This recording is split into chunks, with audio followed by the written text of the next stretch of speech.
This is not a drill. I repeat, this is not a drill. Do not be afraid. We are now in control of what you hear. 1, 2, 3, testing. A journey to the far reaches of knowledge and the unknown. I can't believe I just saw that. From aliens to angels, conspiracies to cover-ups. One soul and Preeminent power. From extraterrestrials to exposing the truth. I'll try to explain as much as I can. You're listening to Planet X. You're listening to Planet X. Planet X.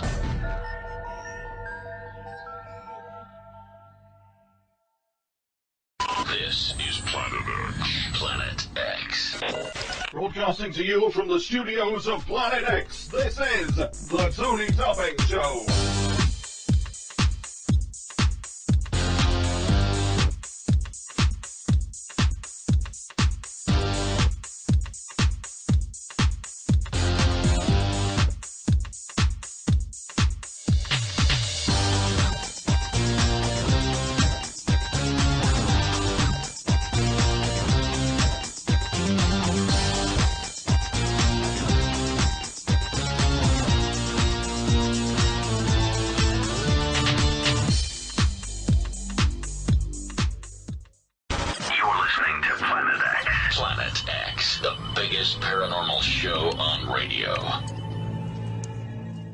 It's the Tony Topping Show. It's 8 p.m. We're back. We're here. Hello, good evening, and welcome. What a week it's been for me. It really has been quite a week. Last week, dear listeners, I'm in a different location now, just in a different area, and so we're getting a bit of reverb, but I hope you don't mind. I had a strange incident last week that I was sharing with with my friends on Facebook and Twitter regarding a UFO that came in over the house. Now, they've been coming in over the house for a number of years. I've got used to them, and it's like watching something like Wildlife on One, because a lot of listeners will be familiar with dots of light, the little dots of light that keep flying around. Well, they'd been flying around for quite a while, and it's not because they'd come to observe me, it's not because they'd come to make me an alien light worker being, these dots of light, it's not because I'm an ambassador to the aliens or anything like that. These dots of light are under intelligent control by somebody, and they were waiting. They come to observe what I'm waiting for. They come to observe, and sure enough, it turned up when they weren't there. And what turned up was quite spectacular, because a friend of mine is a radio ham. I'm a radio ham. There's another radio ham in the town. Actually, Art Bell and George Norrie are all radio hams. And we were on a VHF 2-meter frequency for your interest, which was, I won't give the frequency what it was, but it was in the 2-meter band. All of a sudden, I couldn't hear my friend couldn't hear me. And this had never happened before in all the years that I've seen them. Now, a few years back at my old place of work, around about 3 in the ruddy morning, there was this almighty flash, and this boomerang-shaped UFO came right over the top of me, only a few hundred feet above me, going like something out of a science fiction movie. But it was very graceful and elegant. The flight of these craft have a grace about them. They glide rather than fly. I think our aircraft will fly with turbulence, but these things just glide. But this configuration, I'd never seen before, which was 2 diamond-shaped lights flying at speed. At first, I thought I was looking at birds of some description, but it became apparent that they weren't. They were actually, when I looked through the binoculars, they were, because I didn't have a camcorder. Now, I'm getting a camcorder sorted out, dear listeners. If anybody's got a good night vision camcorder they can donate to the Tony Topping Show, let me know. But we had this strange going on of these diamond lights coming in over the sky, only a few hundred feet above me, 2 of them, and at speed. Well, what they did, they came in slowly and then accelerated to a tremendous speed, and then formed into 3 pyramid-type shapes.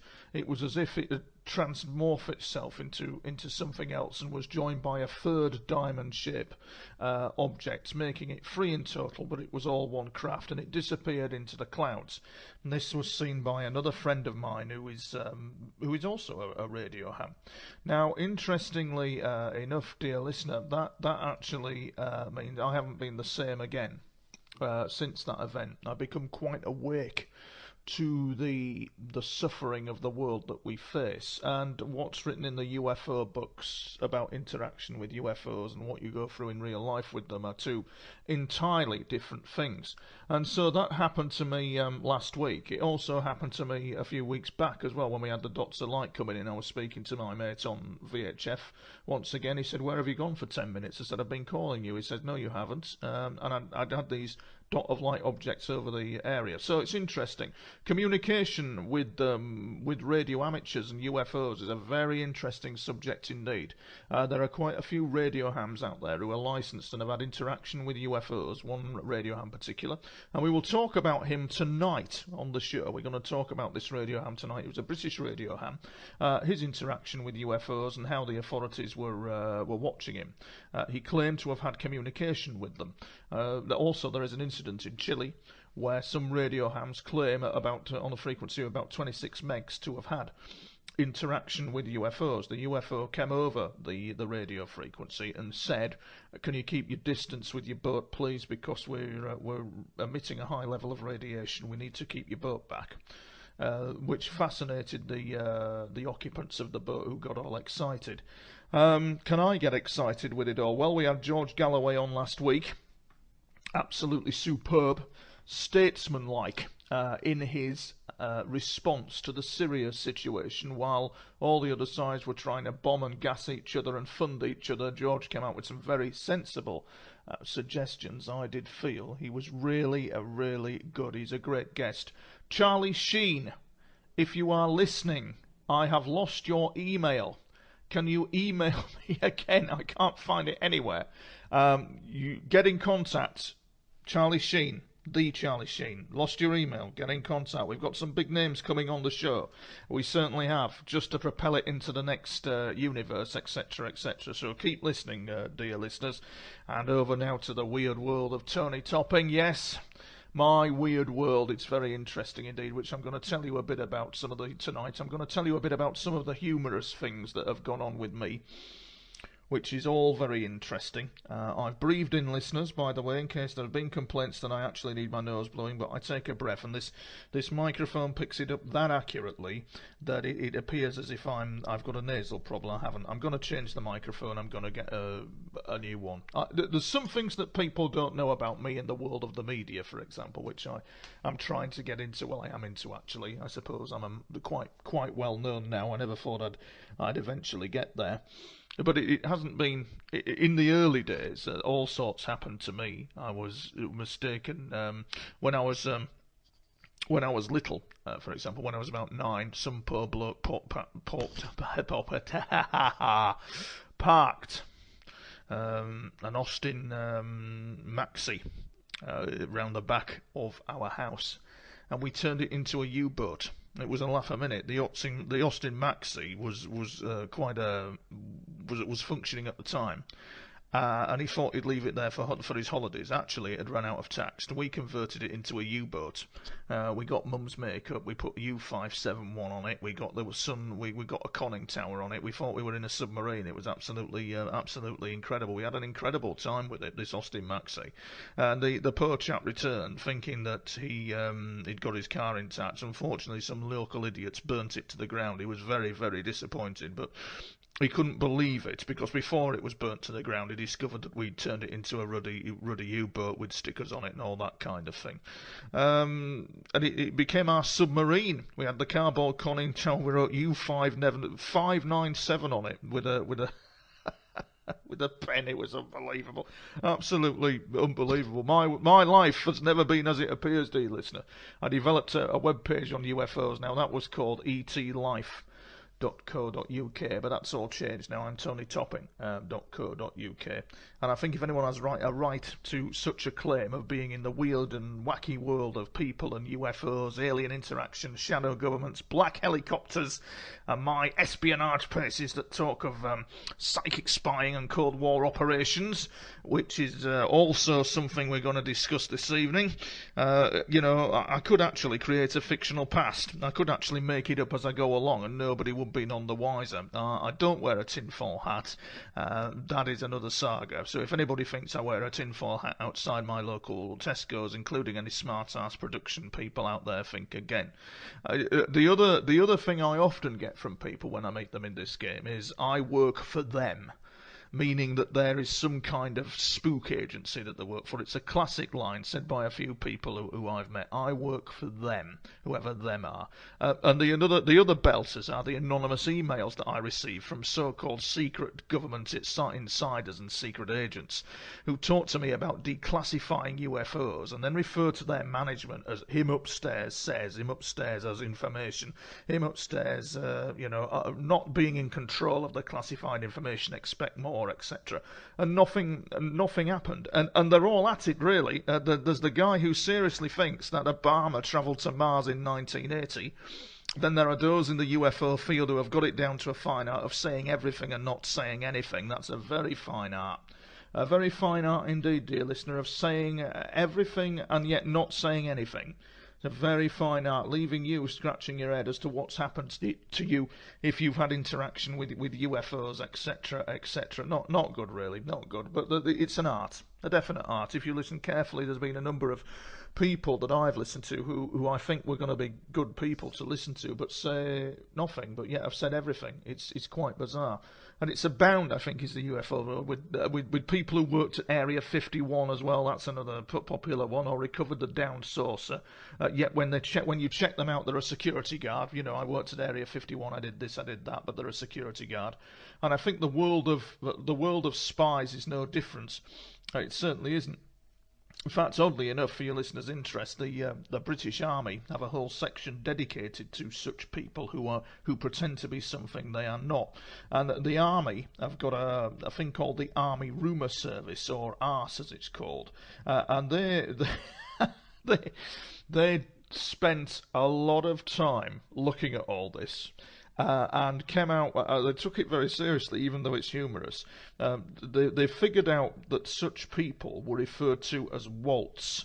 And interestingly enough, people who pretend that they want to be somebody who they aren't, they refer to them as waltz.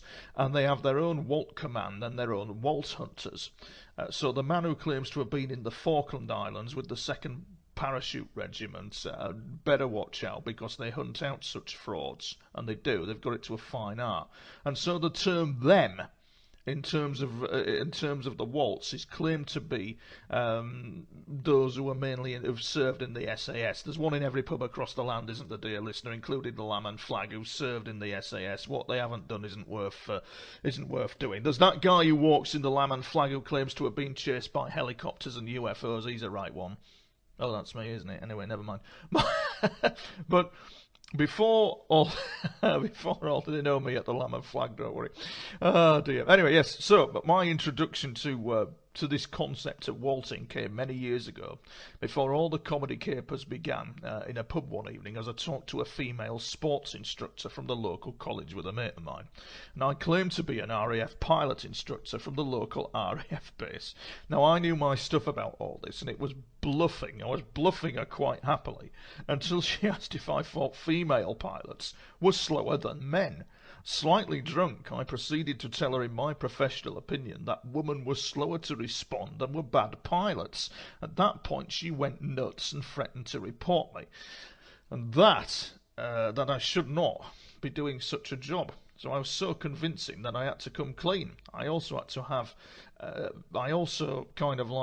had no idea if female pilots were better than men, but she went absolutely nuts when I said, in my professional opinion, women were slower to respond and were bad pilots, which is not true.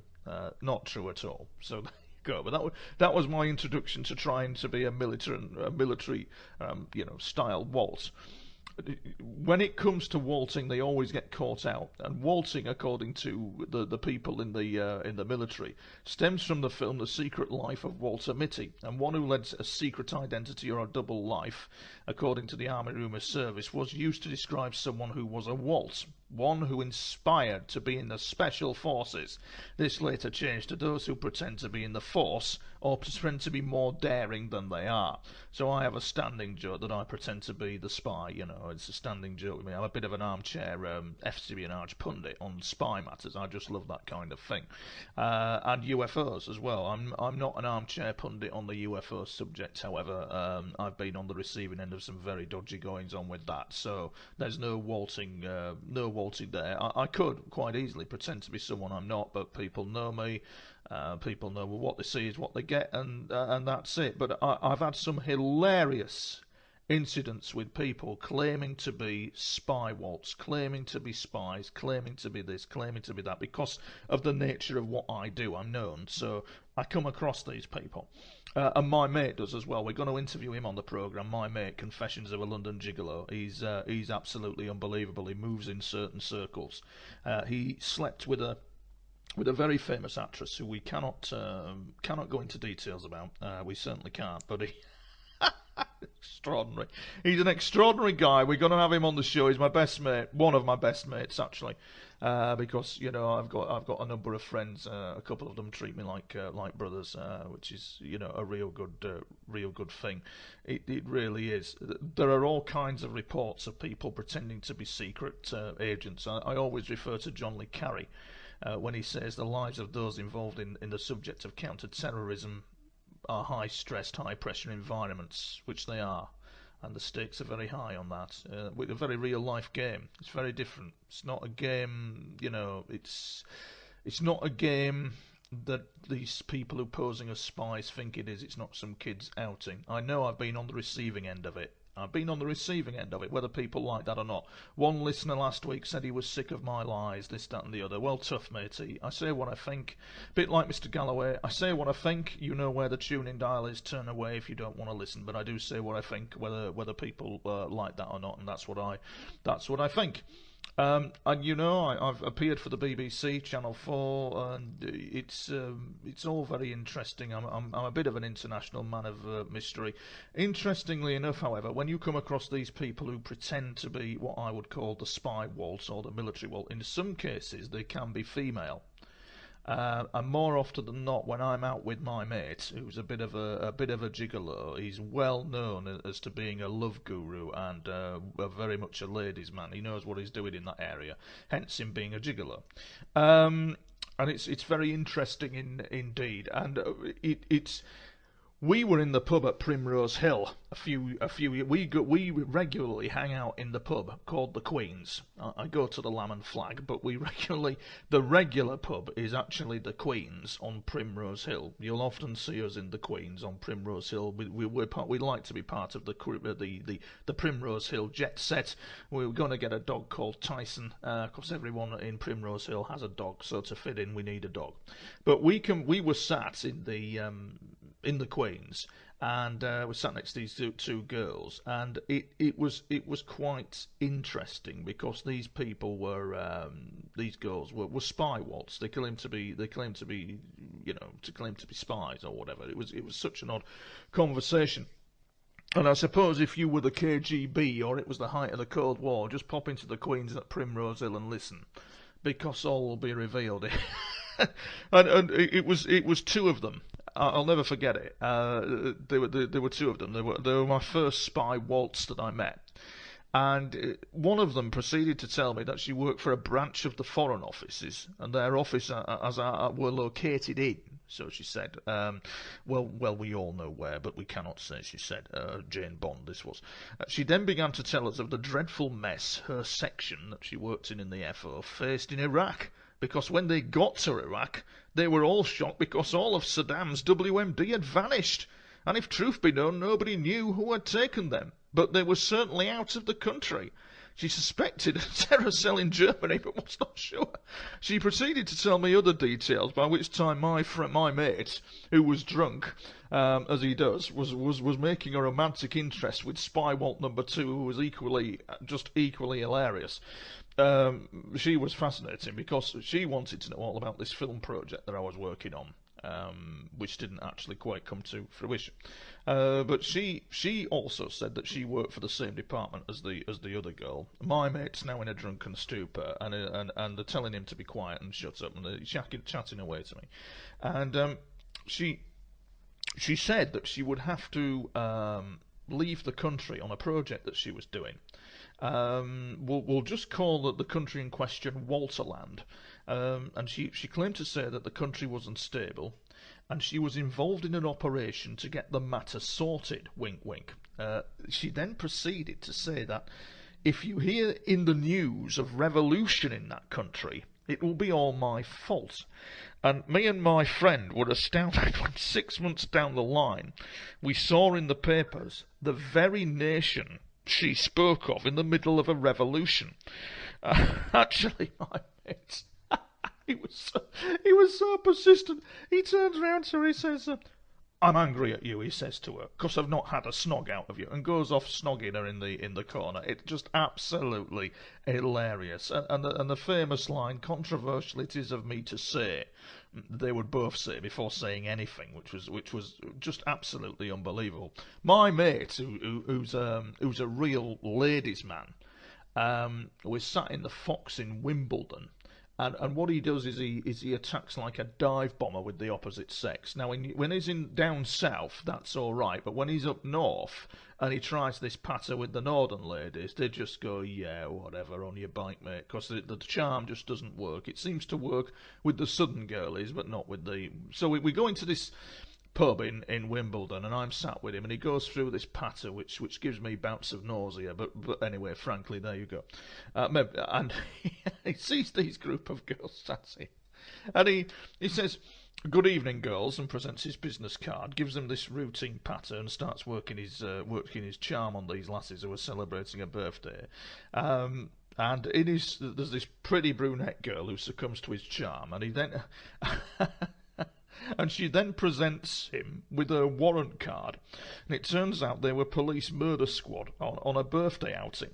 Either that or we were being followed. Now, my mate bailed out, but I ended up teaching one of them to moonwalk. But you see, that's irrelevant really to the context of what we're talking about. It's just a little story, you know. But you see that my world of James Bond does not stop there.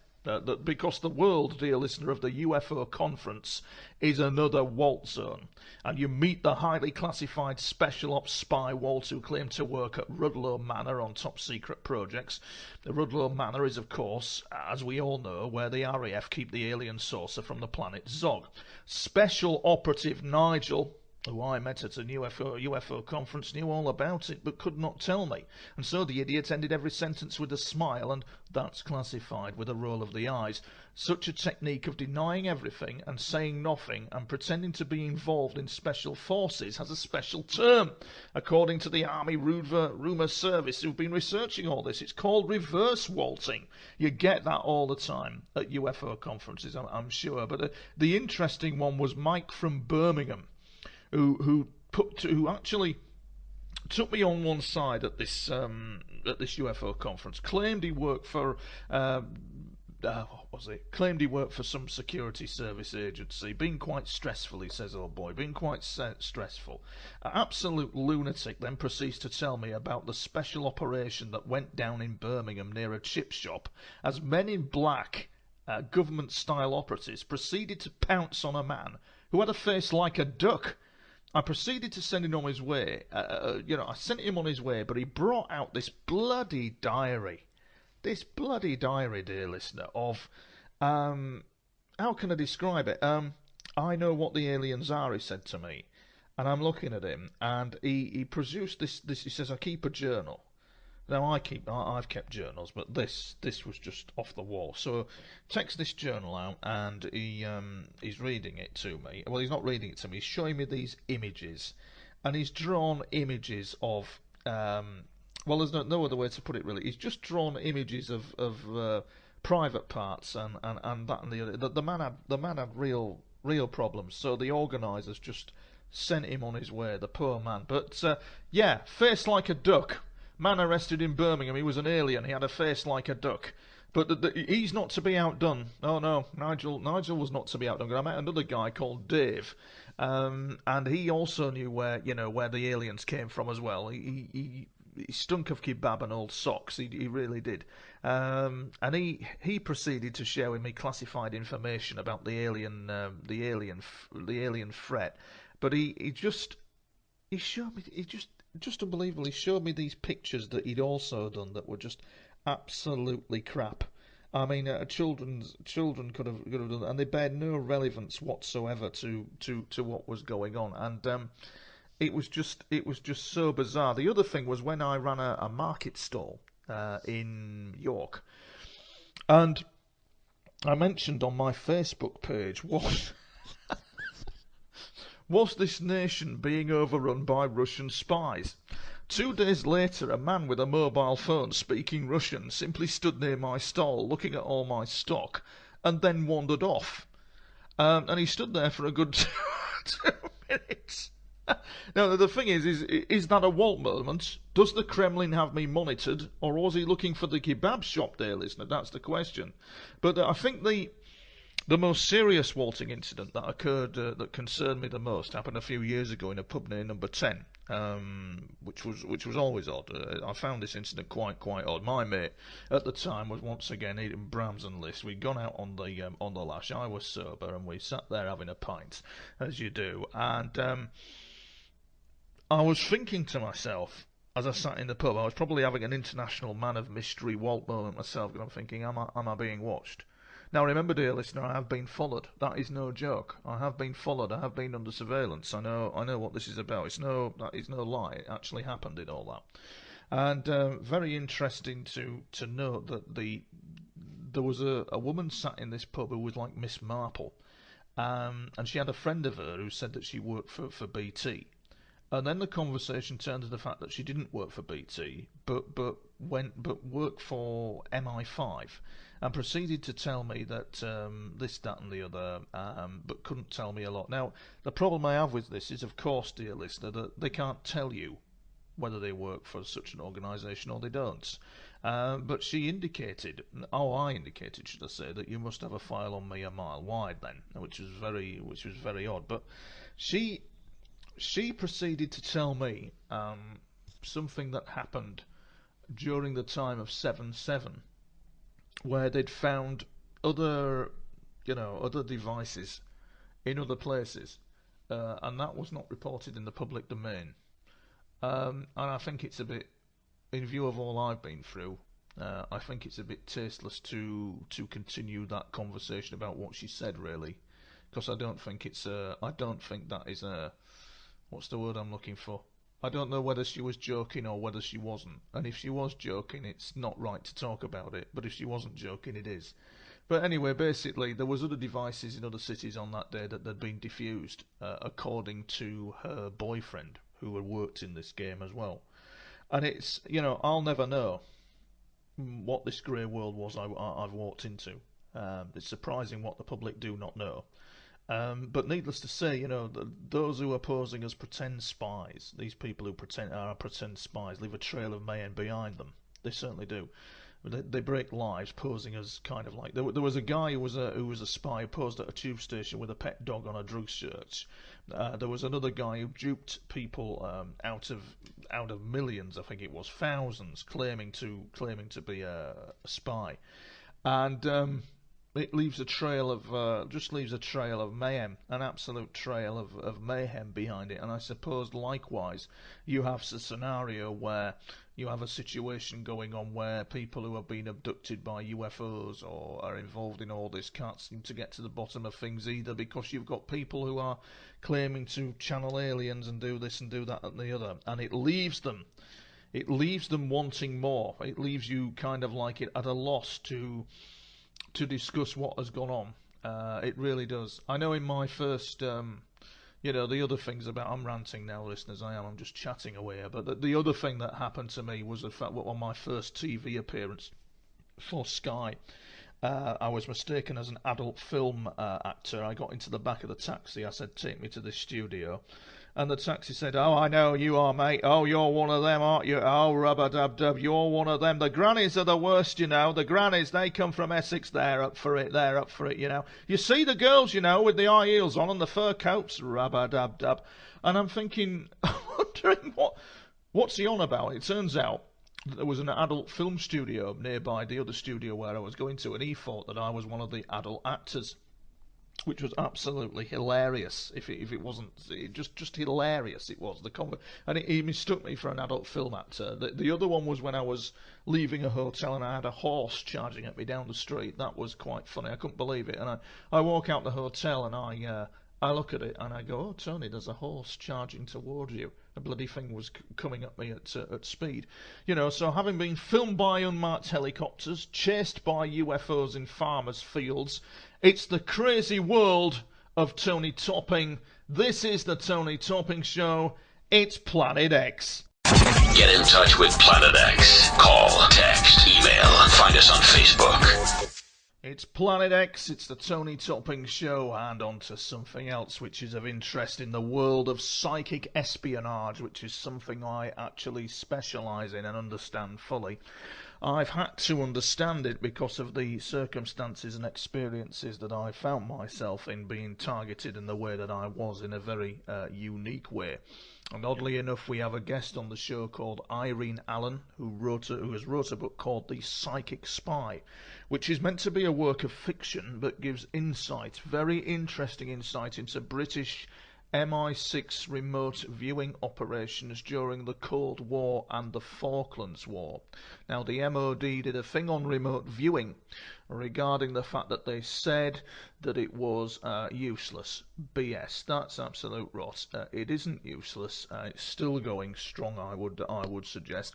And interestingly enough, there was a very interesting article from whatdoesitmean.com, which is an interesting website with a very Russian slant on things, which is equally fascinating. And what that was all about, the article in particular, was regarding the arrest of Blue Star, something called Blue Star, the US arrest of Blue Star psychic spies rock Russia, which is interesting. I'm in two minds about the validity of this, because the FBI, who had them under surveillance, are very good. They're very good at doing that. They really, really are very good at it.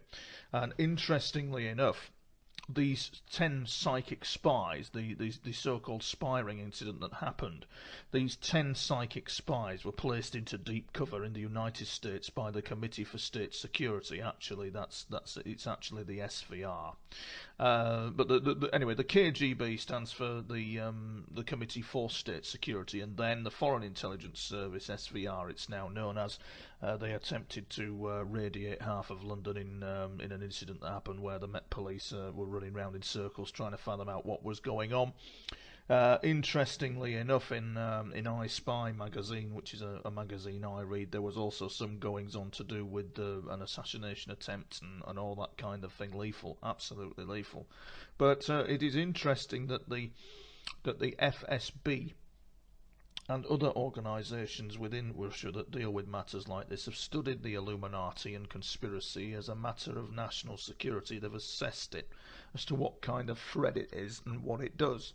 There's an interesting article on YouTube. Well, it's not an article, I beg your pardon. An interesting documentary, not even a documentary, it's a training course by a Russian general who's explaining, God knows why, explaining to his troops, or the upper echelons of his generals, etc., he was a general, about the Illuminati, which is very interesting, and how it poses a threat, and how they've assessed this threat and how they deal with it and all this kind of thing. That's all very interesting. Oddly enough, the other Russian spy agency, which was SMERSH, not the SMERSH you see in James Bond, but the SMERSH that was responsible in World War II for countering espionage against the Nazis, highly trained, the World War II version probably of the Bourne Identity. They had handbooks in circulation according to somebody who sent me an email whose uncle was in the Russian diplomatic service residing in Spain. They asked him if he could clear out his loft. He said yes. They discovered these handbooks which were issued to Smersh, detailing incidents of local villages where UFOs had turned up and abducted people, etc. Etc. So very interesting stuff. According to this article, the FBI first became aware of the Blue Star Group. One of its members, named Vicky Pelez, was picked up by their surveillance communicating with her Moscow handlers, which is unbelievable. And they were told that they were being unfairly accused of espionage. Although the FBI captured 10 members of the Blue Star Group, its purported leader, Christopher Mestos, was able to flee the United States to Cyprus, where upon his arrival he was put in custody by Interpol. So, very interesting. Now, Russia's foreign ministry in public, responding to these arrests, said in a statement that US actions are unfounded and pursued unseemly goals. It further voiced regret that the arrest came even though President Obama had moved to reset US relations with Russia. And in his approval ratings, actually, it set a 12-year high for any American leader actually doing that, so it appears. But Russian lawmakers did suggest that the arrest of the Blue Star Group stemmed from a conspiracy in the US government to undermine President Obama's efforts to improve relations with Moscow and puts in jeopardy the US-Russia Strategic Arms Reduction Treaty, which was at that time currently before the Senate for ratification.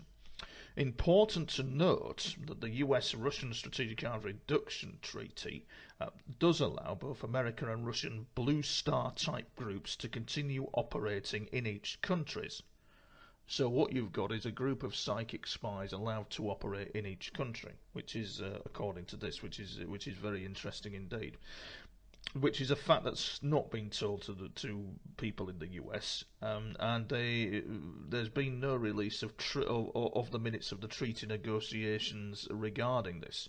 So the Blue Star Group, similar to psychic spy units, have been one of Russia's worst kept secrets. The actual workings of the group still remain highly classified under penalty of death for treason. So even if we know little about them, nothing publicly can also be stated about them. However, I do know of the specialised unit in Russia that went absolutely off-piste and developed a concept of understanding cosmology, and that was Special Troop 10,003. Not many people know of them, but they are the Russian spy remote viewing unit, as equivalent to Project Stargate Singo Swan's remote viewing unit. These guys used a different technique altogether, whereby the Stanford Research Institute developed a psychic spy technique developed on ideograms and the subconscious. The Russians developed a technique based on brain tuning. That's very, very clever, and they were called Troop 10,003, and it was Joseph McMonigal, Remote Viewer 01, Legion of Merit guy, top bloke, who introduced me to all this, because it's not really in the public domain. So whereas America's techniques regarding coordinate remote viewing, where the subconscious takes a zip file of the target area and interprets that information in a process, the Russians do it entirely differently, which is all very interesting. And the British did a slightly different version, according to the information I've been reading, which wasn't based on coordinate remote viewing, but was based on like an outward bound remote viewing thing.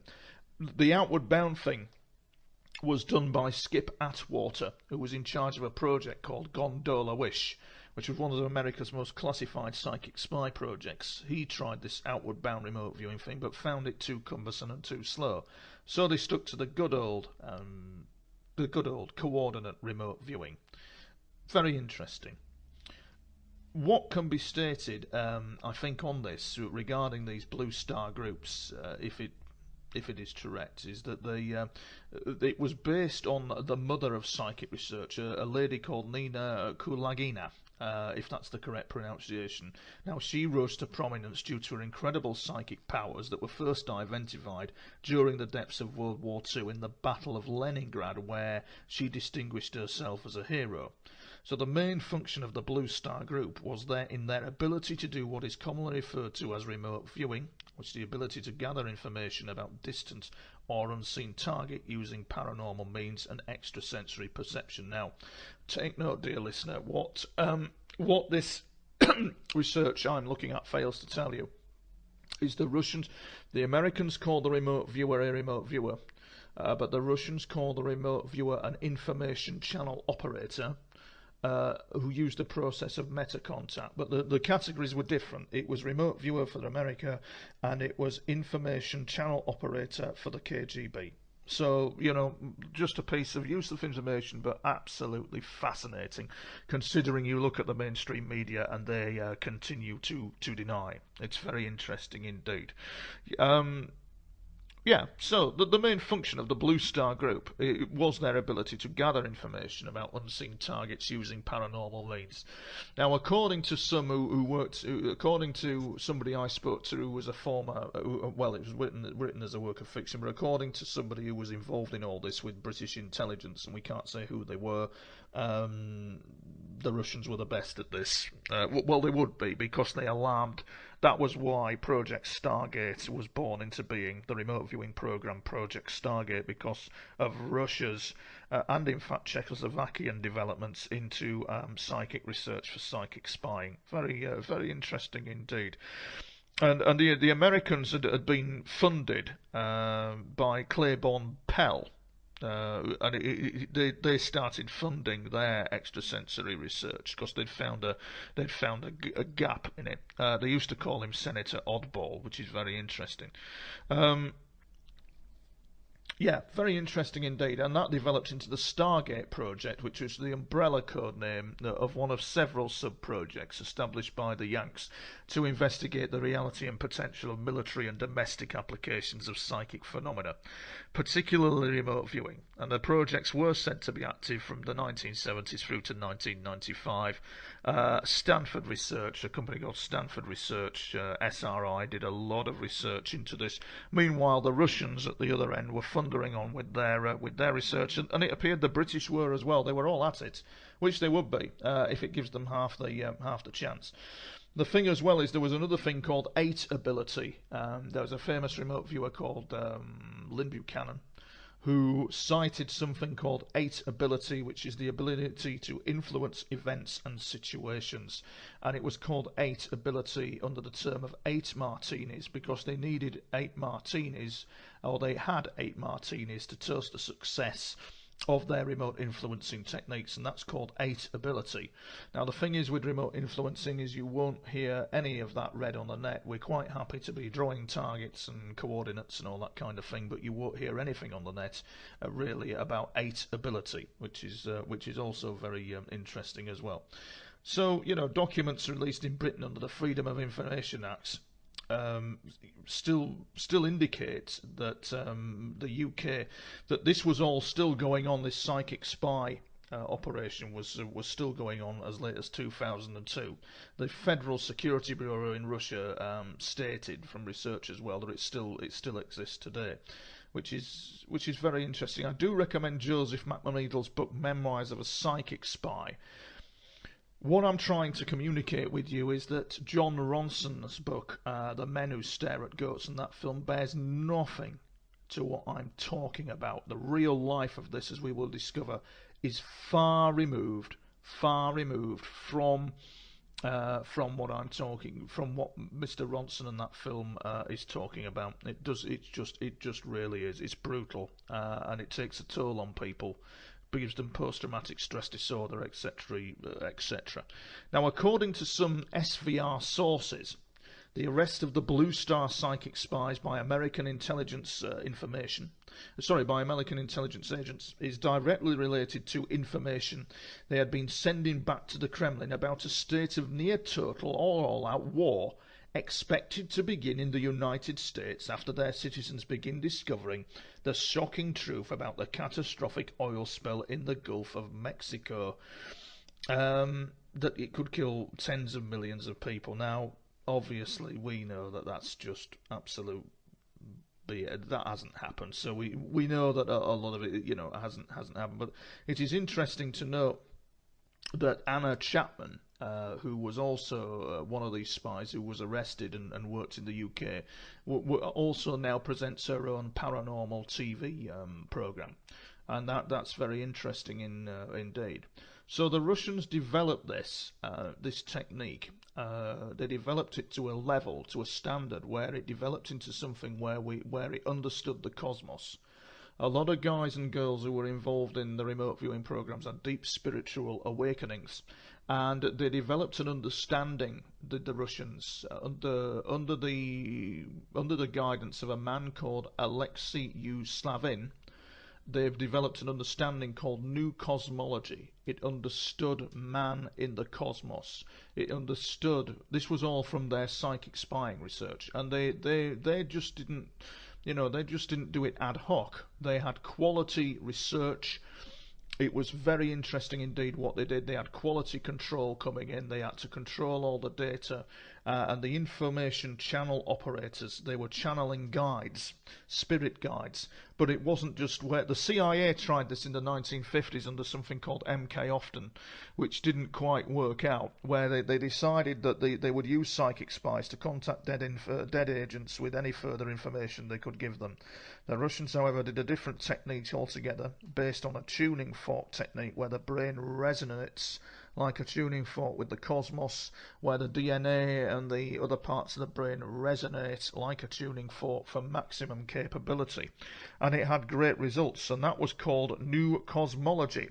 So let's chat more about the amazing Alexi Savin, head of Troop 10,003, and what he had to say about UFOs and aliens. This is Planet X. This is the Tony Topping Show. Let's have a look at the man who was the equivalent of Ingo Swann. Ingo Swann, rest in peace, he sadly passed away, was the man who was meant to be the father of remote viewing.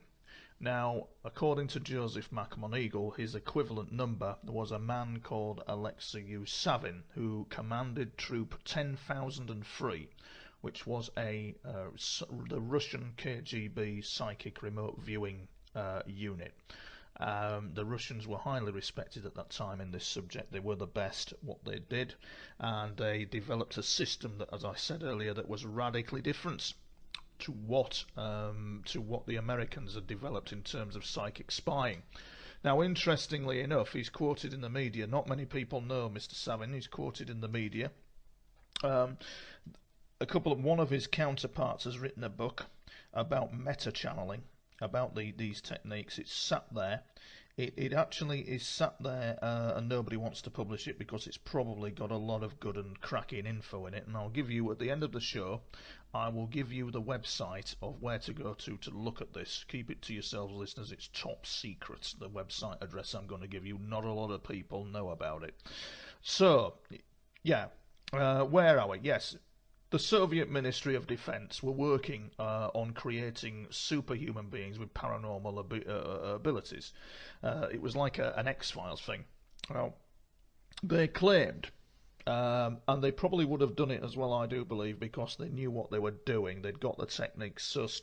When the brain is resonating like a tuning fork technique with the wider universe, according to Nigel Kerner, who I interviewed a few months back, Song of the Greys, Aliens, Harvesters of Souls are two of the books that he wrote. Nigel Kerner came up with this theory that the human body is a resonant antenna system, which it is.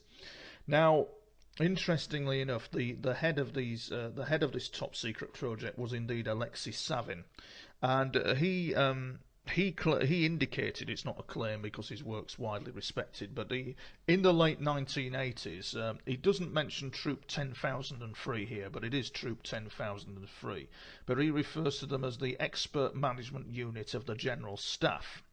Now, what he says is that during the process of developing his technique, which is called New Cosmology, he was making contact with representatives of another civilization. Well, not he, but the general staff.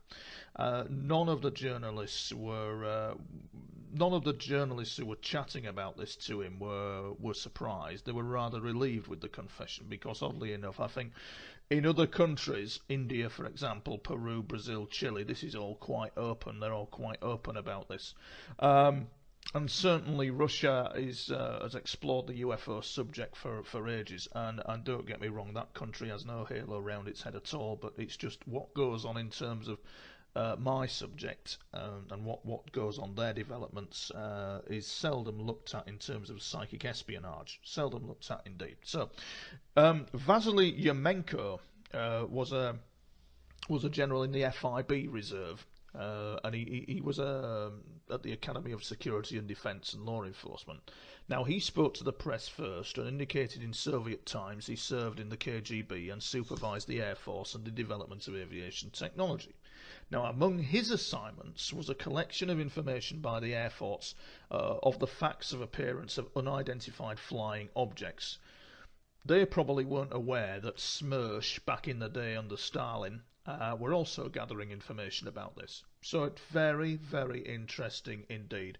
And I'm going to try and get somebody on from Russia to comment on all this eventually on other editions of the Tony Topping Show. Now, missile units were given a directive in case of detection of UFOs, so that the main task of that was for them not to respond to reciprocal aggression.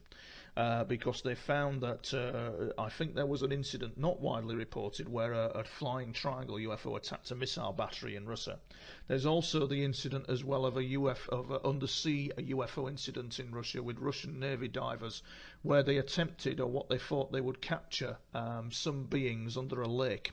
Forgotten the name of the lake, but the beings swam towards these divers.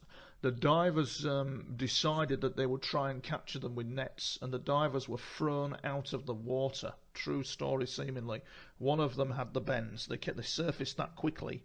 Well, they were thrown out the water by a force that they couldn't comprehend.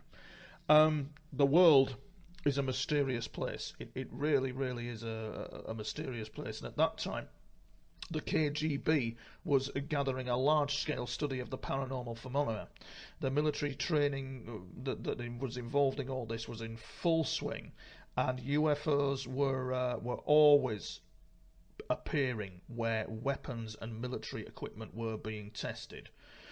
They indicate that they learned to summon the UFOs in Vladimirovka. And to do this, they dramatically increased the number of military flights and movement of the equipment in an intensity. So UFOs appeared with the probability of about 100%, explained Yemenko, who was involved in all this. That's Vasily Yemenko, a major in the General FIB Reserve. After 6 months of tests, the authoritative commission came to 3 very important conclusions. They came to these conclusions: that modern science was not yet able to identify such phenomena. Second, it could not be reconnaissance equipment from the US or Japan. And third, it could be an impact of an extraterrestrial civilization. It's interesting to note that serious scientists, and he found this scandalous, were not willing to identify their position on the issue. The pilots often see such objects, but they have a veto on this topic. Interestingly enough, there is a political party in India called the PJB, or is it PAJ? No, PJB, who, when elected to power, have indicated that they will expose the international secret of the UFO cover-up. There has been an international secret by an international cabal for a very long time. It's in their political manifesto that they want to do this. Now, astronauts or cosmonauts in Russia at the time, with it being the height of the Cold War, did not want to speak about this. Some of them had incidents up in the Soyuz craft and the Sputnik craft with UFOs that traumatized them quite a lot. So that was very interesting. Now, they still believe that the subject requires a serious approach because it is a security issue, but it's still a closed topic both in the US and in Russia. Now, the man in question, the man I've been talking to you about, Lieutenant General Alexi Savin, proceeded to reveal some aspects of the engagement of the Ministry of Defence. So he headed the expert management unit of the General Staff, Troop 10,003. Not a lot of people know that it is called Troop 10,003.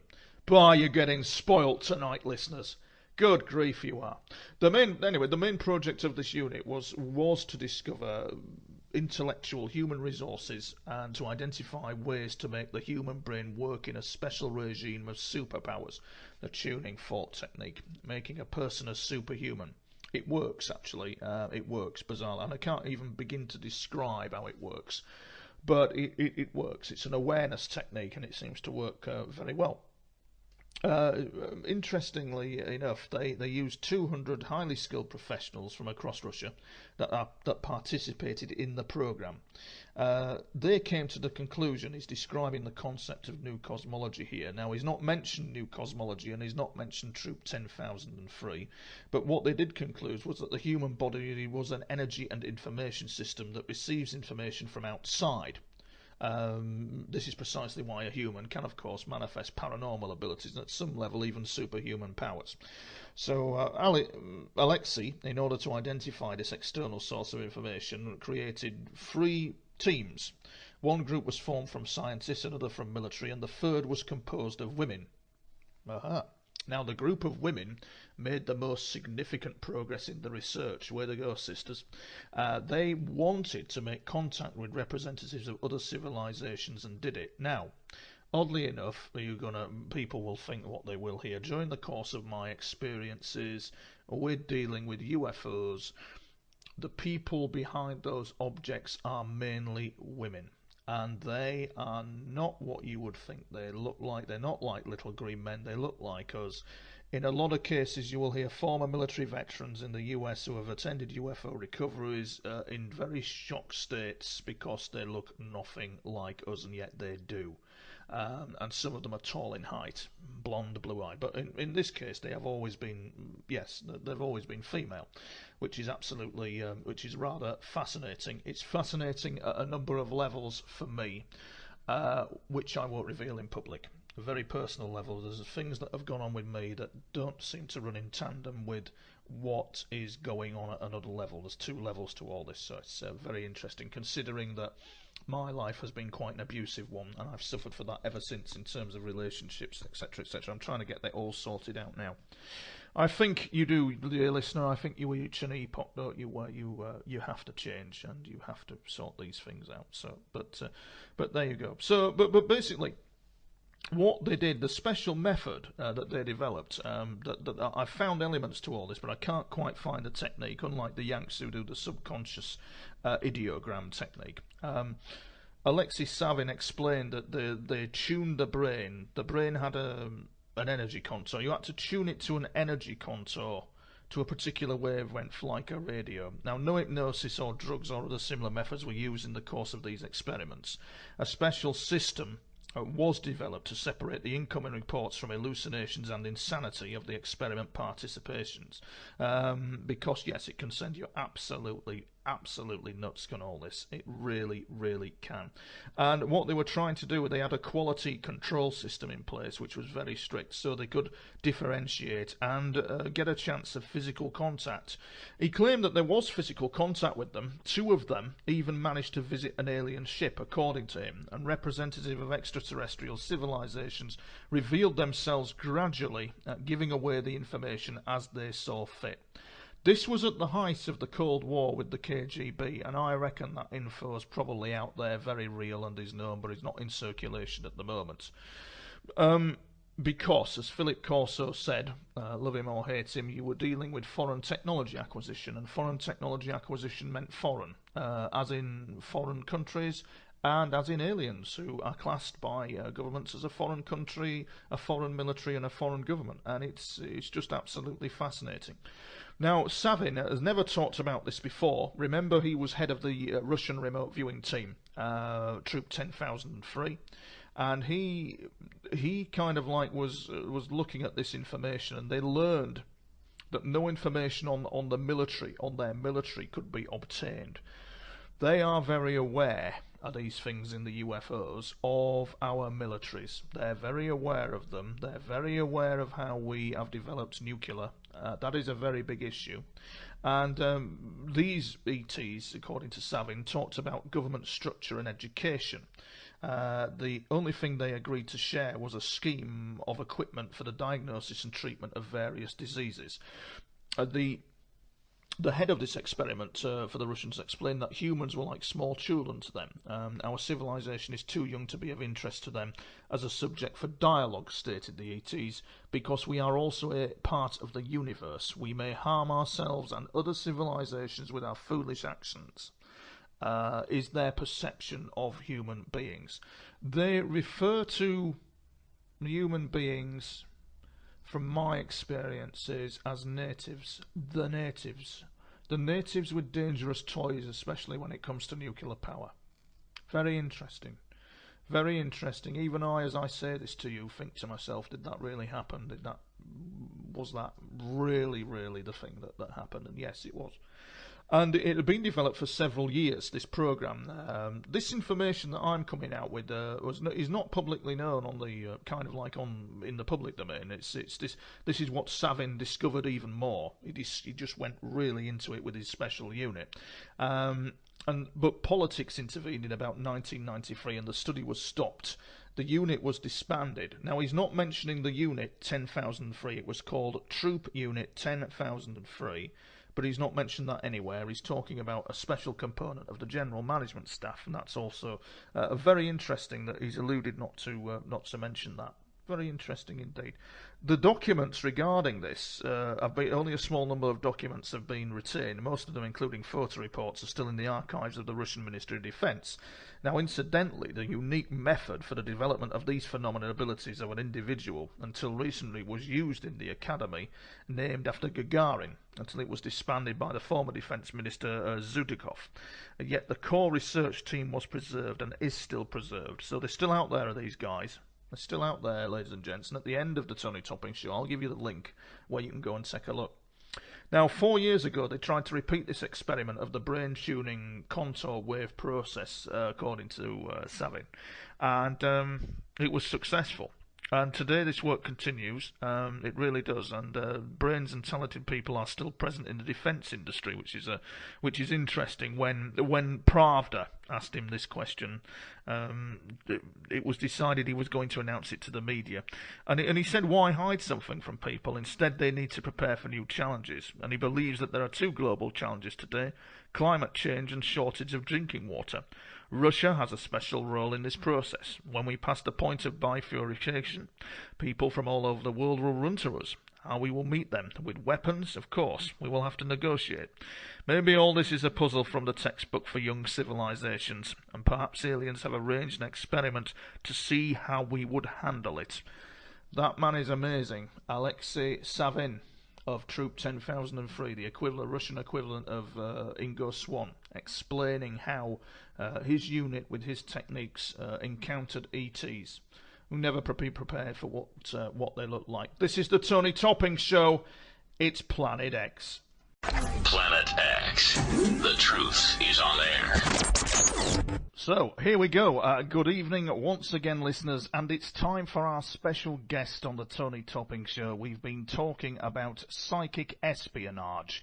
I've been getting the usual grief here, there, and everywhere due to the fact that people try to forget that I've been on the sharp end of things. As I keep saying to people, I'm a bit of a Jason Bourne, trying to find my identity with all my paranormal experiences. I don't profess to be psychic in any way, but I have had extreme paranormal experiences that I'm trying to get to the bottom of, so that's me.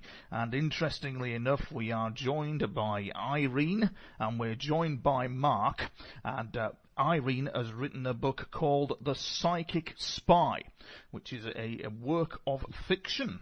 So we are led to believe, cue the James Bond movie. And there's, well, dear listener, we'll cut to the chase, there's lots of sex in it. And there you go, lots of sex, more sex, and sex galore. No, there isn't actually. It's a very serious read. It's a very serious and compelling read about MI6 operations in remote viewing, which is a work of fiction that has been written. But it gives some insights for those of us who've studied this subject into what's going on. It has been quite a read. It's quite a courageous work, and it actually highlights the brutal mindset that people go through when they are doing this kind of work. It's not very nice at times, and I think it does take a toll on the people. Anyway, I've yattered on. I welcome Mark Johnson and Irene to the show. Hello. Hello. Hello. And hello, Mark. Are you with us there? Yes, I am. Thank you That's for having us on the show. No problems at all. And Mark, you are Special Agent Mark Johnson, and you are. No, that's rather apt, isn't it? No, you're actually a publisher, aren't you, Mark? And you, what I'm interested to know about is how you met Irene. I'm getting confused. There's a character in it called Eileen, and there's Irene who wrote it.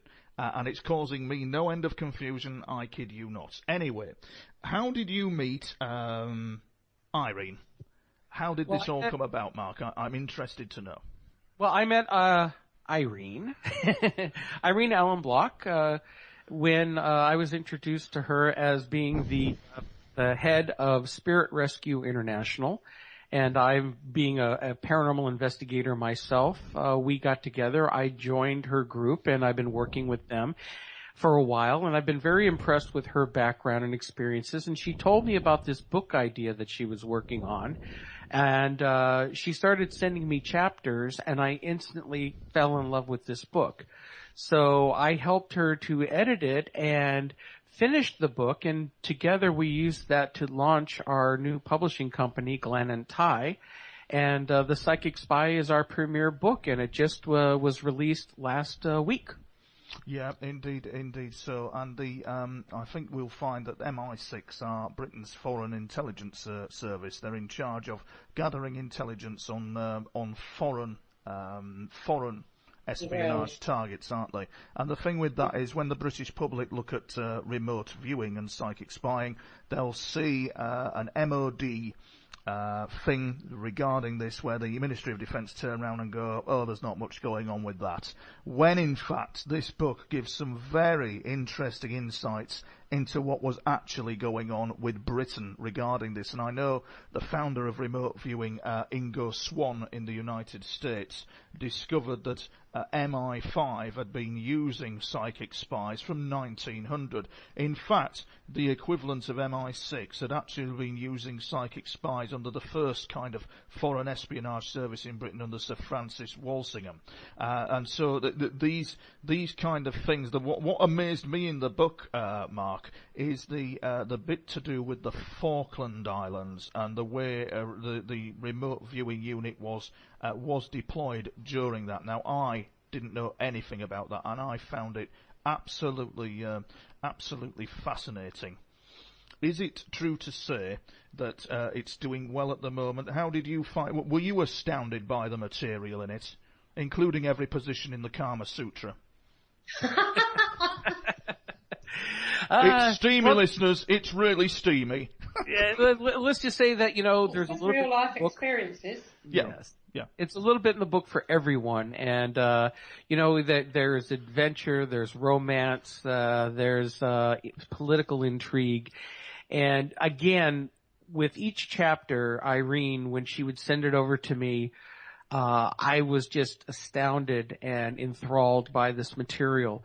And I agree with you. The chapter on the Falkland Islands campaign was particularly interesting to me because of how incredible detailed it was and how it brought you in on an emotional level to what was going on, and bringing out a little known side to that conflict that the rest of the world and me as an American not as exposed to it as you over there. So it was a fascinating read, and Irene just did a fantastic job with it.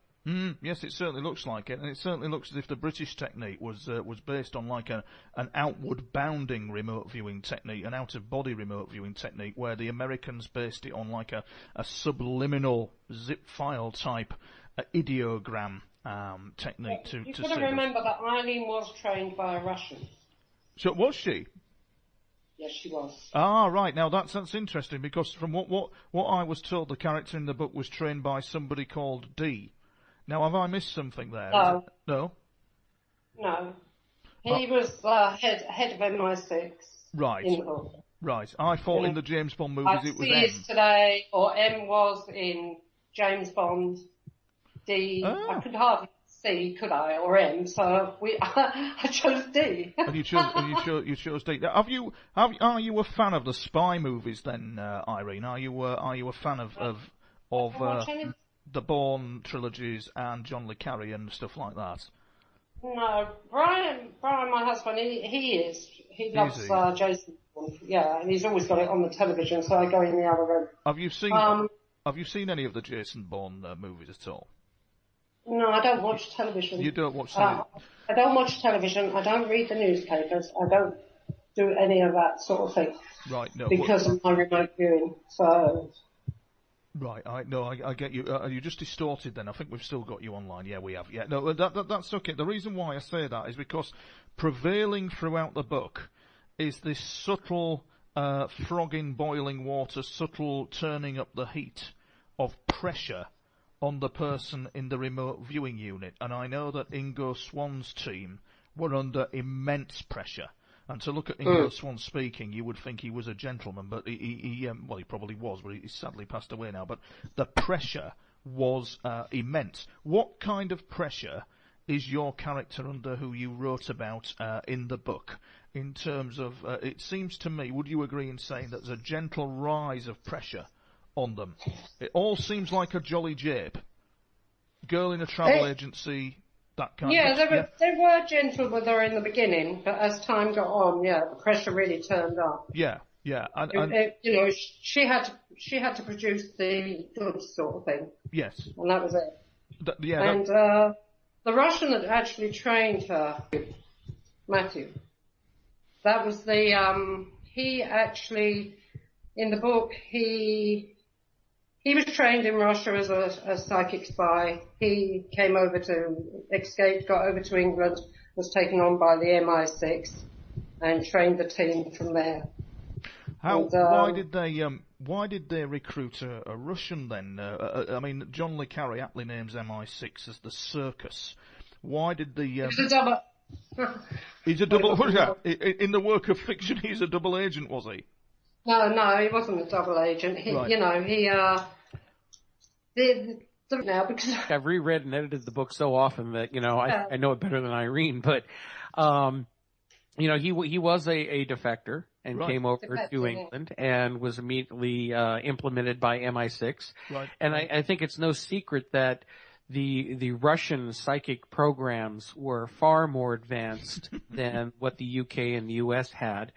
At the time, and they definitely, this Matthew character was so well trained and very excellent at what he did, and he helped to raise the bar and increase the level of intelligence within MI6, and also finding talent like the Eileen Evans character and training her to come up to his level. It's more or less his level. She would never be as good as him. She'd never be as good as him. It's interesting because the Americans use this ideogram target reference technique, and the Russians used a contour brainwave technique, like a tuning fork technique. Yeah. And you and I tell you, that hurts. Yeah. Does it hurt on the left-hand side of the brain by any chance when applied? Yes. I'm on the right track. I tell you what, it feels like the whole of your brain is actually vibrating. Yeah. It's so painful, but your body does adjust to it. Yeah. It does adjust to it over a period of time. Yeah. But the problem is, your eardrums they vibrate as well at the same time. Can you imagine a glass when someone's singing high pitch, what that goes like, and then it shatters? It's very similar to that. That's what the feeling is. You think the whole of your head is just going to...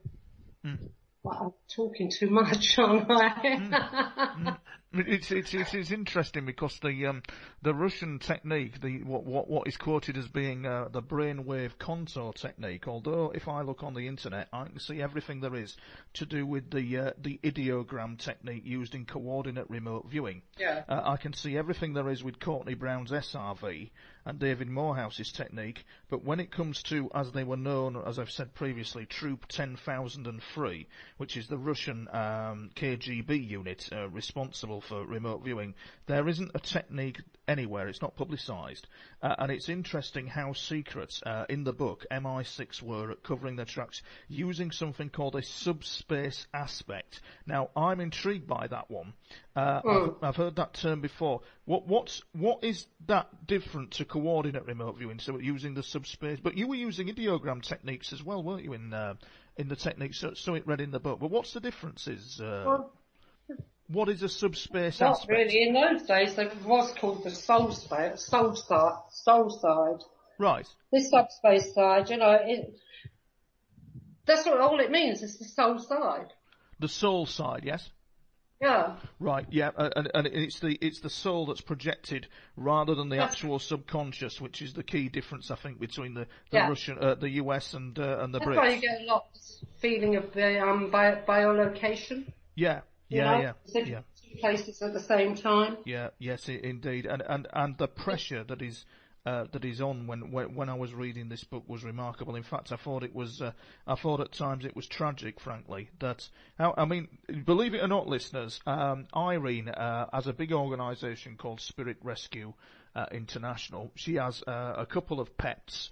What is it? Bo, Del Boy, Brownie. No, Del Boy, see? Yes. Denzel. Yes. Named after the Only Fools and Horses characters. Yes. And the girls are Tazzy, the Tasmanian Devil, Pippa and Poppy. That's it, yeah, I've got it right now. Yeah, and they're acutely psychic. But my question to you is this, reading the book, it's a tragedy to see things we would consider sacred, like the spiritual realm, being used as some sort of warfare tool. How do you feel about that? I'm not really happy. I've got to admit, I'm not really happy about that. No. I don't think that any poor souls on the other side or anything like that, or anything. No, I don't. No, I'm not happy about that at all. No, that it can be used in that way, and that's what's clearly highlighted in the book is the tragedy and the constant harrying and pressure that the character in the book is put under to do this, do that, and assassinate someone psychically as well. And that in the book is vividly written. Actually, I found it tragic. Well, they've done that. Yeah, I know they do it all the time, but was there not something in the book to do with somebody in Turkey? Is that correct? Or did I hear that from another source? No, that was, there was an article that was on the online about a week or two ago. Yeah.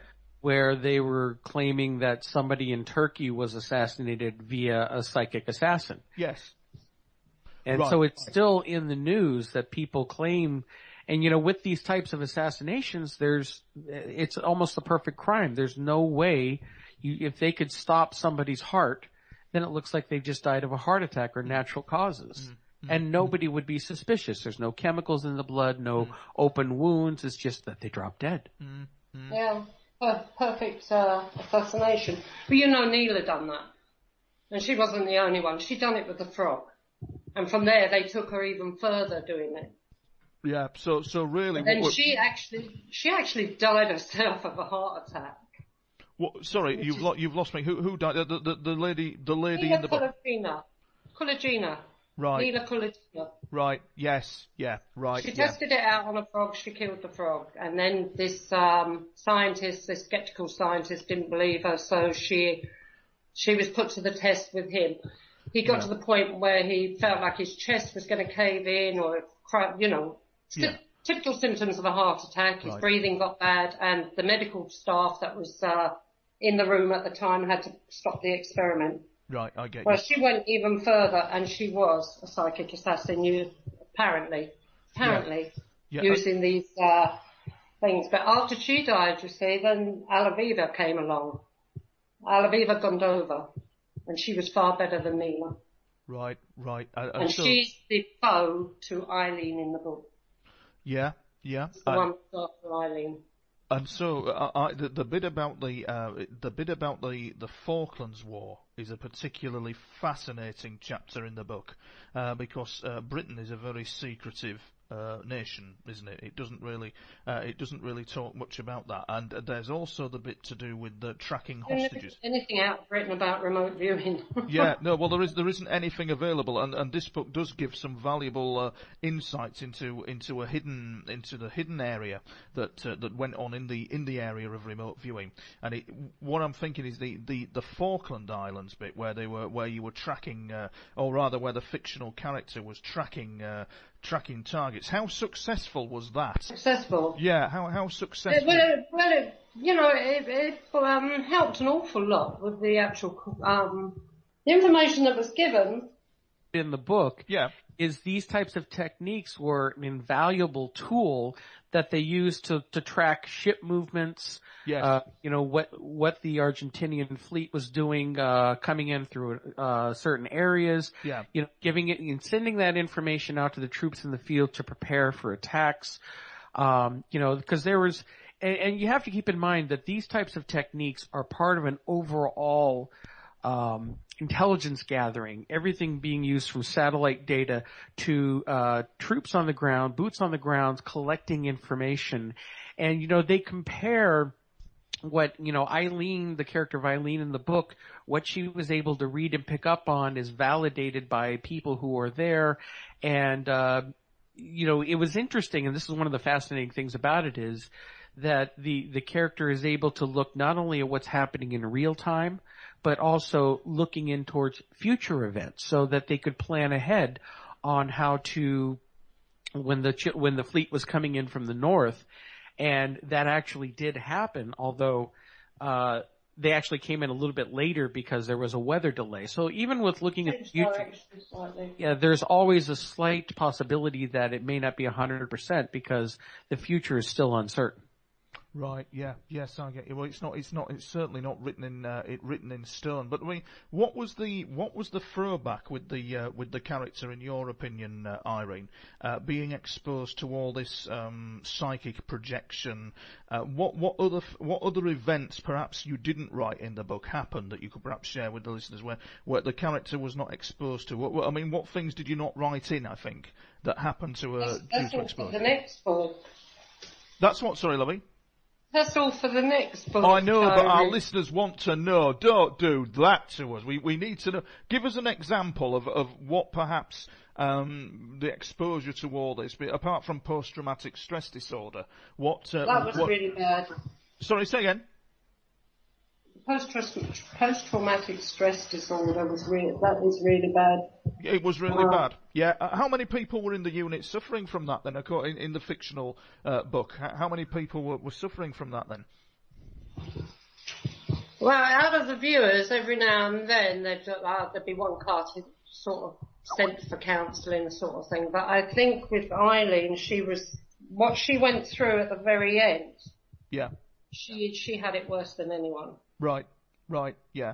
And the thing is that from what you're telling me, she was trashed. No, just saying what you're telling me from the book is that even to this day, the character in the book is still hunted by the KGB. Is that correct? Yeah. Or what is the KGB? Even to this day, she's still closely monitored because due to activities over there. It really is, dear listener, like a John le Carré book that deals with psychic spying. It's quite unbelievable what the character is subjected to. Started out as a young girl in a travel agent's, and it's very, as I say, it's very vivid. Is the contrast as to how it all develops, so that she ends up being traumatized by the things that she is asked to do. I mean, Mark, what's your take on it, whereby you think that whereby a spiritual realm, what we consider sacred, is used as a tool of warfare in your experience? Because you're involved in radio and the paranormal industry in general. What do you think of it when they're using remote viewing for offensive purposes, using these techniques? Well, first of all, real quick before I mention that, I just want to comment on the fact that one of the things that I really loved about Irene's book is the fact that her writing and explaining how these techniques work and how this character went through what she did is so down to earth and believable. And, she doesn't write about the new age woo-woo stuff that a lot of authors will go for and the shock value or whatnot. She tells it like it is. Okay. Yeah, I personally think it's repugnant. I think that, spiritual gifts are gifts and, the spiritual realm is not to be used in a negative manner. I mean, not just by governments using it to spy on one another or commit assassinations or manipulate people. I mean, there are all aspects of the dark side of the paranormal out there. From people dabbling in black arts to, voodoo to whatever. But at the same time, it's supposed to be used for light, and it's supposed to be used for helping people here. Yeah. That's my personal opinion of it. So yeah, I mean, I'm not a big fan of it. No.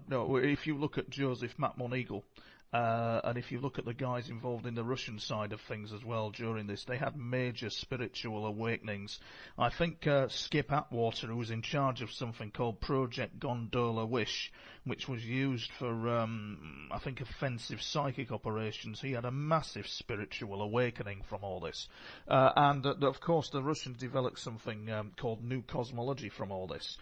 Yet, Irene, we don't see this in the book. Certainly, if you've got any gifts, it does enhance them.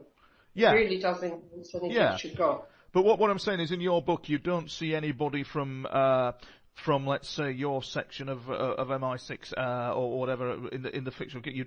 You don't see them having these spiritual awakenings like the Americans and Russians did.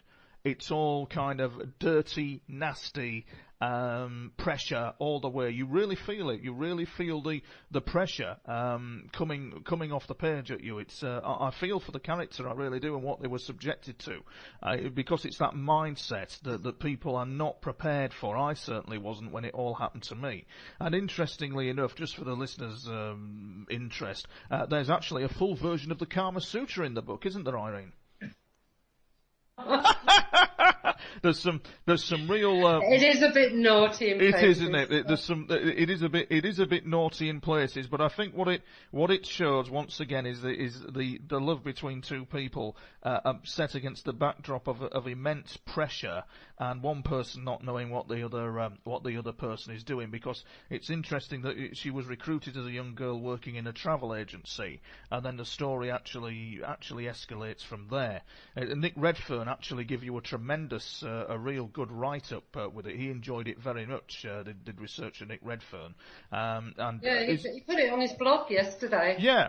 This is all excited about. Thank you, Nick. Yeah, exactly. Is it true to say then that what really kind of like floated your boat when you were writing it? Then what were you really passionate about when you were writing it? What was the bit that you really enjoyed writing?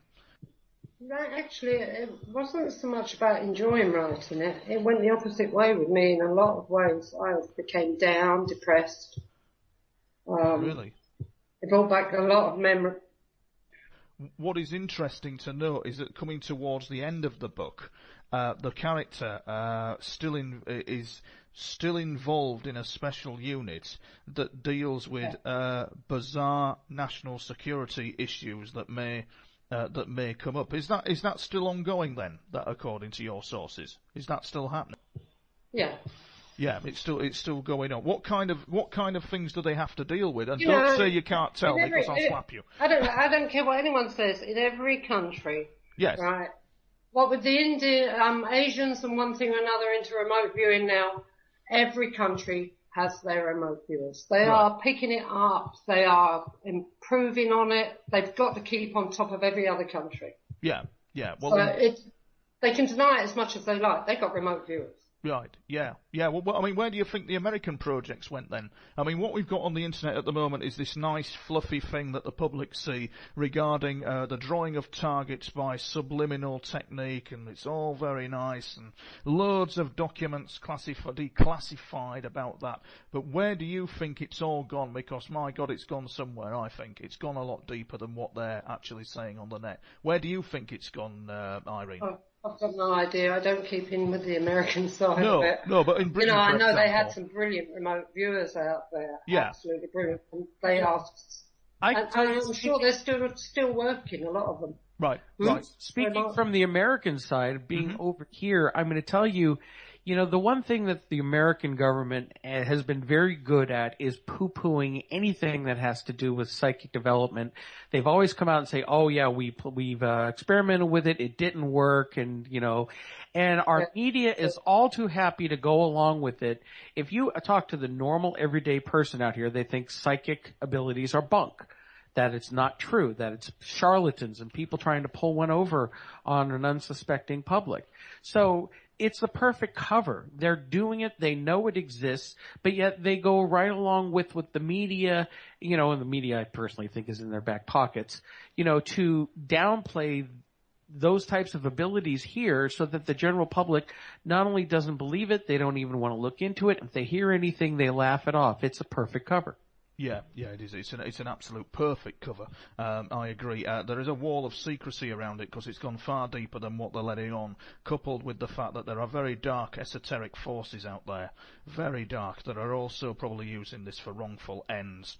Well, for the listeners' interest, what was interesting was the as I said earlier, it's called Project Blue Star, or rather should I say the Blue Star? It's codename Blue. What is it? Project Blue Star, Irene? Project Codename Blue Star. Codename Blue Star, that's it. And oddly enough, the Russians, there's a site on the internet that indicated that the recent arrests of the Russian spy ring a few years back were to do with the fact that they were all psychics under the name the Blue Star Group, which is very interesting considering that the character in the book Matthew is Russian. I find that just fascinating. I don't know whether that's a coincidence or not. And before we went to air, Irene's doggies were going off. One wonders, it's a strange world is all this. As a matter of interest, Irene, did the remote viewing team have a monitor like the Americans did, describing and directing and trying to gain better information? Sometimes, yeah. Sometimes, yeah. Either Caroline in the book monitored, or it was Matthew himself that monitored. Right. But then, as the book progressed and the Eileen and Matthew became a separate team to the rest of them. Right. They were more elite viewers sort of thing. They worked on their own. I get you. I get Except you. through the Falklands, then Caroline would monitor one, and what was the name of the other character I had? Mark? Caroline and Sandra. Sandra was monitor the other. Just out of interest, then, was there a lot of problems with front-end loading and projection from the monitor of what they thought the target might be? There wasn't. That's interesting. So you weren't actually picking anything up from the monitor? No front loading at all. Nothing. Oh, that's interesting, because the Americans had a hell of a job on with all that, with telepathic overlay and front-end load and all that kind of thing. It didn't happen with you guys though, in the fictional. No, absolutely amazing. It really is fascinating. It really is. There's a paragraph in the book where which I find disturbing, actually, where the fictional character that you're written about is tasked to kill someone. And I found that all very disturbing, that you were a young girl in a travel agency that is recruited, the character in the book, and it goes through all this, and the pressure is built up to the point where she's going to kill somebody. Is he a KGB man? Is that correct? Which one? I think she kills a couple in the book. It's the bit where we're in where they've got the false documents and Is it the one where she forces him into the road in front of a lorry? Yeah, it's the one where he crosses the road near a lamppost. Mm. Yeah, the idea was for him to be killed in the first place, but she didn't know. Yeah, the character in the book didn't know that. She thought she was out there kind of read his mind sort of thing. Yes, And, that's right. The real task was to kill him. Yeah, that's right, and it goes through vivid detail as to what the character in the book, Eileen, is going through. And I'd just like to read a paragraph where this happened. It just makes an interesting read. What we got, listener, is a young girl that has been recruited in a travel agency and has been developed to a certain point where I'm thinking, as I'm reading it, that she's becoming a remote viewer, and we're all nice and fluffy looking at targets, and then all of a sudden the dynamics change when they're asking her to go that one bit further and do the deed and kill someone by psychic influencing. Commonly the Americans referred to it as 8 ability. Did you just refer, does the character in your sources, did they refer to that as just remote influencing or psychic influencing? There was no fancy code name to it or anything like that? No. Fancy code name. No, it was just plain and simple. Yeah. So let me just read this bit here that is interesting. You're by a lamppost, you're in a street, you've gone through all this, and what is interesting is you're a young girl, the character has been a young girl who's been developed through all this process, to which the world knows nothing about all this. Britain, this is the first time I've seen anything about Britain's involvement in all this, which makes it equally interesting. And people you have trusted throughout the book, your character has trusted, are now telling you to do this. Here's a little paragraph. As I spoke, I noticed a change come over his face, and his next words shocked me to the core. Take him out, Eileen, he whispered fiercely. Do it now. What? That's not my instructions. I'm telling you, take him out. If you don't, then I have instructions to do it myself, and then we will both be in serious trouble. Now do it now before it's too late. He grabbed my arm and shook me. There's a Russian wording there, not sure. God damn it, do it, he cried out. I was shaking as I focused on the man as he stood next to the busy road. A large, heavy lorry was approaching, and I forced his mind with all my will. His face seemed to go blank for the briefest moment before he walked straight out in front of the lorry without looking. The screech of brakes shrilled through my ears, and I thought my head would explode. I had a sickening thud as the lorry hit him squarely, sending him flying several feet forward to land on the hard asphalt. I closed my eyes and screwed up my face with the pain of it. Come, let us get closer, said Piter. People had ran out in the road to see if there was anything they could do, as Piter pushed his way through the crowd with me in close pursuit. We reached the man to find him unconscious, blood running from cuts to his face. He was still breathing, but only just. Piter turned and whispered in my ear, "Stop his heart!" I didn't know what else to do. A crowd had gathered around the injured man, and I could hear the sirens in the distance getting closer. The window of opportunity was closing quickly, and I felt Piter's anxiety heighten with each passing section. We were being told again. I focused on the part of the man's brain that controls the electrical impulses sent to the heart, and stopped them cold. He took one final breath, and then was still. Unbelievable. Absolutely unbelievable. And that for me is the kind of the mindset, an insight into the mindset that actually goes on with this, which, as a matter of interest, Mark, if I could just bring you in, do you think that people who do this are psychopaths? No, not at all. I think true psychopaths would have an issue with being able to develop their psychic abilities to this part, because to this level, I think there's something within their brains that is not in tune. They're very cold, motionless, where these people that were recruited into these programs were brought in because they did show the abilities of having these psychic abilities. And, you know, most of these people who have psychic abilities are very empathic. They're very emotional. They tune into other emotions, where a psychopath is totally devoid of emotion. At least in terms of having empathy for other people. And that's why I think in the terms of the character Eileen coming in, being groomed, being shown, oh, you're just going to be reading and taking these, you know, looking at these situations and gathering information and intelligence, but they build her up over time to get her to the point where then suddenly she's thrust into having to kill somebody. And not being prepared for it, but not having a choice. How do you feel about that, Irene, reading that back to you?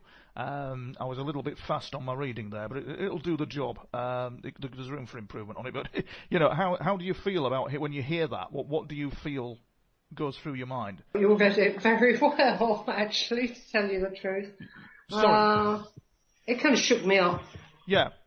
It's difficult. Yeah.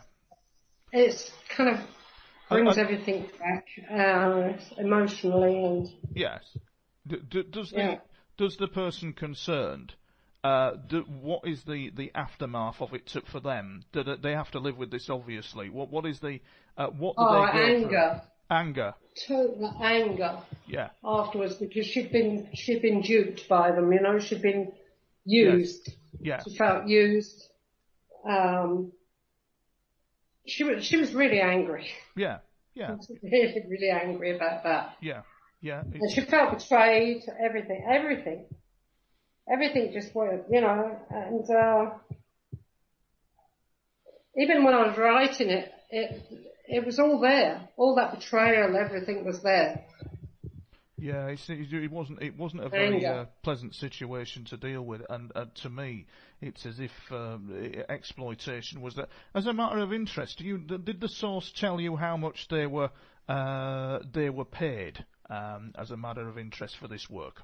Or what? Because I get the impression that the person being written about isn't working for MI6 as like in the context of George Smiley would be, but has been recruited as an asset. Is the source an asset or is she an actual agent? There's a difference, isn't there? Yeah, there is a difference. She was an agent at the time. She was an agent, yeah. That's very. Now she's more an asset. Yeah, that's very interesting. I'm interested to know, in view of all this remote viewing that the source was actually doing, the character in the book Eileen, what kind of dreams and other associated things did she suffer from? Because there was obviously some sort of throwback and perhaps no consideration for the mental impact that this would have on you. And surely the management who were in charge of you would have realised that there would have been a mental impact affecting performance. Did they have no idea whatsoever how to deal with that then? Sorry, who had no idea? To you, Irene, exposing you to this, or exposing the character, should I say, who's been written about in the book, did they have any idea at all of the mental impact that would just knock them out? No, she kept it quiet. She kept a hell of a lot of it quiet, and she only spoke about it to the people she felt she could trust. But she just didn't want to go into counselling. I get you, but if she was traumatised by the events that they've done, how did that infect the intelligence product? Because the Russians had quality control systems that I understand were second to none, and the Americans did. But with the UK, how did that data affect? With this particular character, she had to put everything aside. Whatever happened to her, she'd put to one side and just carry on. Yeah. Even whether it was dreams or lack of sleep, whatever it was, she would still carry on. But saying she still carried on. But what I'm saying is, how was the accuracy of the data affected under this regime of pushing and putting the pressure on you all and the characters in the book? How did that affect the gathered information? Was there a demise in the quality of delivery? No, I don't think no. There wasn't. No. That's very interesting. No, I'm just intrigued. That was all. The thing that fascinated me in the book is the section to do. Go on, sorry, Ian, go ahead.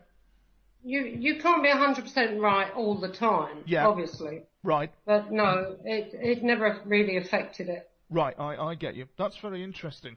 That is very interesting.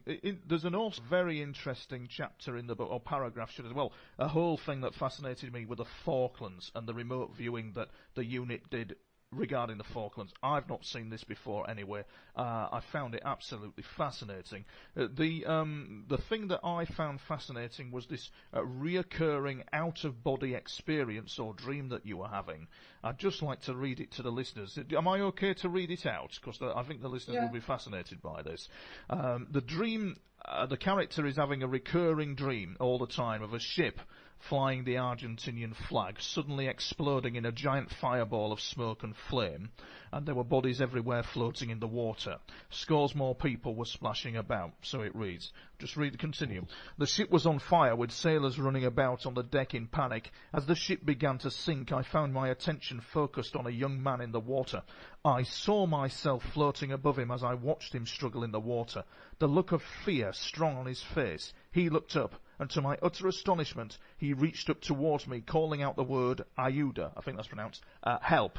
And then there's the shock from the character in the book that this man can actually see you. So it's like an out-of-body experience that's actually happening. And I just the whole section on this is absolutely I think that might have been because he was in the throes of death anyway. He was drowning, you know. So maybe. Yeah. Yeah. Any psychic ability he had was enhanced at that particular point. Yes, that will make a lot of sense. It continues, I reached down to grab onto him, but our hands did not meet, and I watched as he sank beneath the water. His face and the fear in it will permanently be etched on my mind.